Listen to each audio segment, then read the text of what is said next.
मगध का पहला सम्राट बिंबिसार मगध के राज सिंहासन पर 15 वर्ष की आयु में बैठा था। यहाँ का राजा बालक, जिसका दूसरा नाम कुमार सेन था, जब वह महाकाल के मेले में महामास के बिक्री के कारण जो झगड़ा उठ खड़ा हुआ था, उससे लाभ उठाकर बिंबिसार का पिता श्रेणीय भट्ट ने तालजंग नाम के एक जासूस सैनिक के द्वारा राजा कुमार सेन पर अचानक हमला करवाकर उसे मौत के घाट उतार दिया और अपने बेटे बिंबिसार को मगध का राजा बना दिया।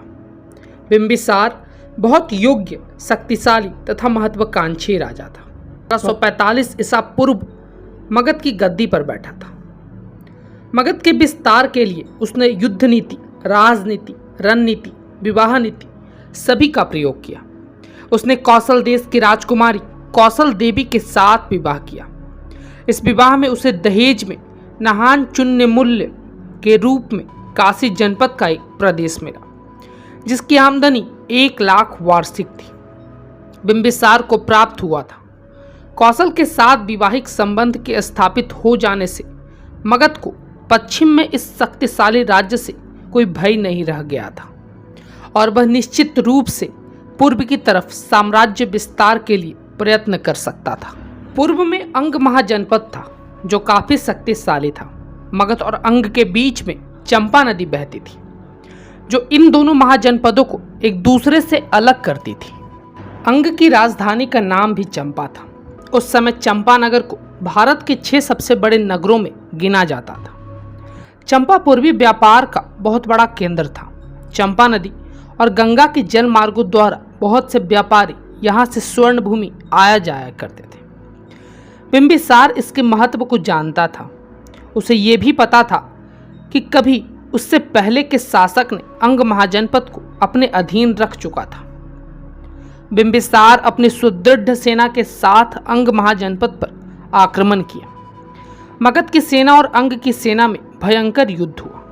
अंततः बिंबिसार की सेना ने अंग महाजनपद को हरा दिया। राजा बिंबिसार अंगराज से अधीनता स्वीकृत करा के ही संतुष्ट नहीं हुआ, अपितु उसने वहां के राजा ब्रह्मदत्त को मारकर अंग को पूर्णतः मगध साम्राज्य के अंतर्गत कर लिया। अंग को जीतने से मगध की शक्ति बहुत बढ़ गई।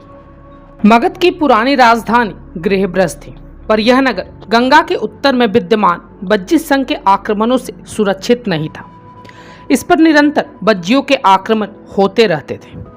इन्हीं के कारण गृहब्रज में एक बार भारी आग लग गई थी। बिंबिसार ने गृहब्रज के उत्तर में एक नए नगर की स्थापना की, जिसका नाम राजगृह था। राजगृह के राजप्रसादों का निर्माण कला के प्रसिद्ध विशेषज्ञ महागोविंद द्वारा किया गया था। राजगृह को एक दुर्ग के रूप में बनाया गया था, ताकि बज्जियों के आक्रमण का वहां से भली भांति मुकाबला किया जा सके। जिस उद्देश्य से राजगृह की स्थापना की गई थी, वह सफल हुआ। कुछ समय के लिए बज्जियों के आक्रमण बंद हो गए और बज्जी संघ तथा मगध की संधि को स्थिर करने के लिए उनमें वैवाहिक संबंध भी स्थापित की गई। बज्जी कुमारी चिलना का विवाह बिंबिसार के साथ कर दिया गया। बिंबिसार बड़ा शक्तिशाली राजा था। बौद्ध ग्रंथ महावज्ञ में लिखा है कि उसकी अधीनता में 80,000 ग्राम थे, जिनके ग्रामिक उसकी राजसभा में एकत्र हुआ करते थे। एक अन्य स्थान पर बौद्ध साहित्य में उनके राज्य का विस्तार 300 योजन से 4000 लिखा गया है। बिंबिसार बड़े वैभव के साथ मगध का शासन करते थे। महावज्ञ के अनुसार उनकी रानियों की संख्या 500 थी। उनके बहुत से पुत्रों के नाम प्राचीन ऐतिहासिक अनुश्रुति में मिलते हैं।